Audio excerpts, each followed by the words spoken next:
Assalamualaikum warahmatullahi wabarakatuh. Perkenalkan, nama saya Suhaimi Haryanto. Pada kesempatan ini, saya di sini akan menjelaskan metodologi studi Islam. Di antaranya, di dalamnya kita akan menjelaskan agama Islam sebagai wahyu, sebagai produk budaya, dan sebagai ilmu pengetahuan. Oke, sebelum kita melanjutkan pembahasannya, perkenalkan, izin saya memperkenalkan diri. Nama saya Suhaimi Haryanto dengan NIM 2460202044. Program studi Ekonomi Syariah dan dosen pengampu Bapak Alif Gunadi Esos Emsos dengan mata kuliah Metodologi Studi Islam. Oke, pada kesempatan ini ada 3 poin yang saya akan presentasikan. Yang pertama, Islam sebagai agama wahyu. Yang kedua, Islam sebagai produk budaya. Dan yang terakhir, Islam sebagai pengetahuan ilmiah. Oke, yang pertama, Islam sebagai agama wahyu yang berarti bahwa Islam bersumber dari wahyu Allah Subhanahu wa taala yang diturunkan kepada Nabi Muhammad, khususnya Nabi Muhammad SAW perantaraan malaikat Jibril. Dalam Islam, wahyu merupakan bentuk komunikasi langsung dari Tuhan kepada manusia pilihan.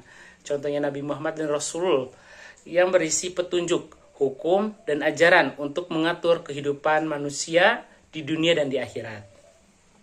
Islam sebagai ilmu wahyu. Secara rincinya saya akan menjelaskan pengertian wahyu. Yang kedua, bentuk wahyu dalam Islam. Yang ketiga, karakteristik wahyu Al-Quran. Yang keempat, Islam sebagai ilmu wahyu. Pengertian wahyu yang pertama, makna dari kata wahyu berasal dari bahasa Arab atau al-wahyu, yang artinya suara, api, kecepatan, firman atau petunjuk dari Allah yang disampaikan kepada Nabi dan Rasulnya.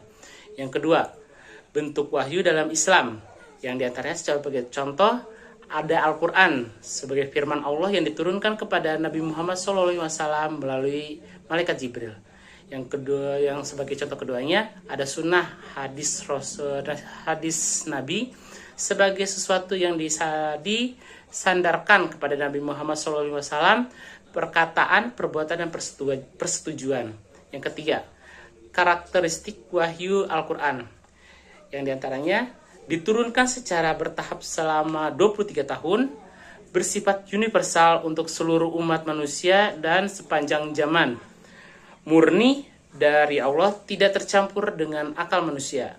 Yang keempat, Islam sebagai ilmu wahyu, agama samawi, agama yang berasal dari wahyu Allah, bukan hasil pemikiran manusia.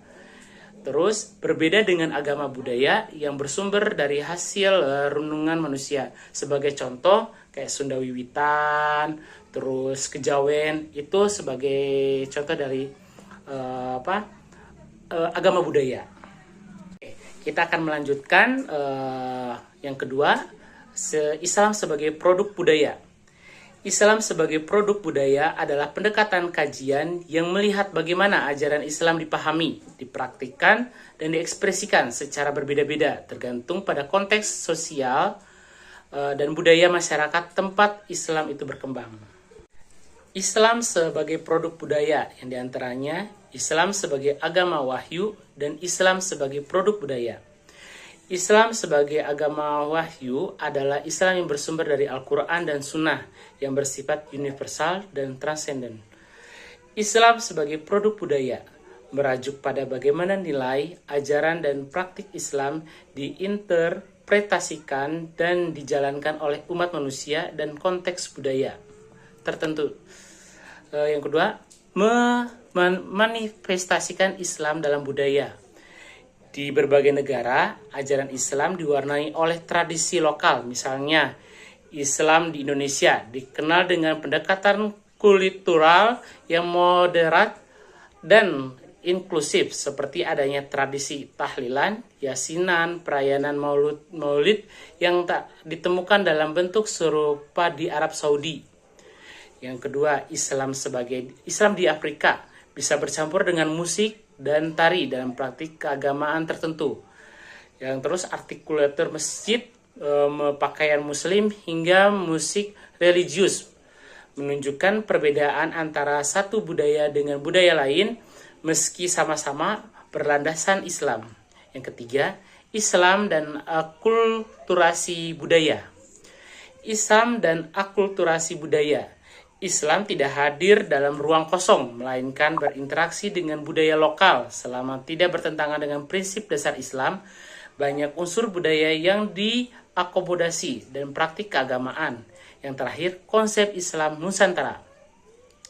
Konsep Islam Nusantara, contoh nyata dari kajian adalah konsep Islam Nusantara yang menekan bahwa Islam Indonesia telah berakulasi dengan budaya lokal secara damai tanpa mengubah substansi ajarannya.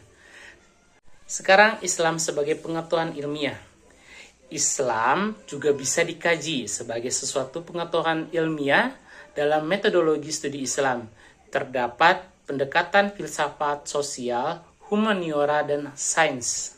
Islam sebagai pengetahuan ilmiah adalah: pertama, filsafat, membantu kita memahami esensi agama secara kritis. Yang kedua, ilmu sosial, menelaah bagaimana Islam mempengaruhi masyarakat, ekonomi, dan politik. Yang ketiga, ilmu humaniora, melihat Islam dari sisi nilai, ekspresi, dan budaya. Pengetahuan dalam Islam yang memiliki ciri-ciri ilmiah seperti sistematis, logis, objektif, dan dapat diverifikasi. Studi Islam menjadi bagian penting dari pengembangan ilmu pengetahuan yang tidak hanya bersifat tekstual, tapi juga kontekstual, menyesuaikan dengan dinamika zaman. Maka dari itu, memahami Islam tidak hanya sebatas praktik ibadah, tetapi juga sebagai sistem berpikir, sistem sosial, dan warisan budaya yang kompleks. Sekian presentasi yang telah saya sampaikan, dan saya akan menyimpulkan kesimpulannya. Agama Islam merupakan ajaran yang bersumber dari wahyu ilahi, namun dalam penerapannya dapat dipengaruhi oleh budaya manusia dan dapat dikaji secara ilmiah sebagai wahyu. Islam bersifat mutlak dan menjadi pedoman hidup. Sebagai produk budaya, Islam menyesuaikan diri dengan konteks sosial masyarakat tanpa mengubah nilai dasarnya. Sebagai ilmu pengetahuan, Islam mendorong penggunaan akal dan pencarian ilmu. Ketiga aspek ini menunjukkan bahwa Islam bersifat menyeluruh, fleksibel, dan relevan sepanjang zaman. Baik, sekian presentasi dari saya. Saya ucapkan terima kasih kepada teman-teman yang telah menyimak video saya. Saya tutup saja dengan doa. Rabbana atina fid dunya hasanah wa fil akhirati hasanah wa qina azabannar. Saya Suhaimi Haryanto undur diri. Wassalamualaikum warahmatullahi wabarakatuh. See you.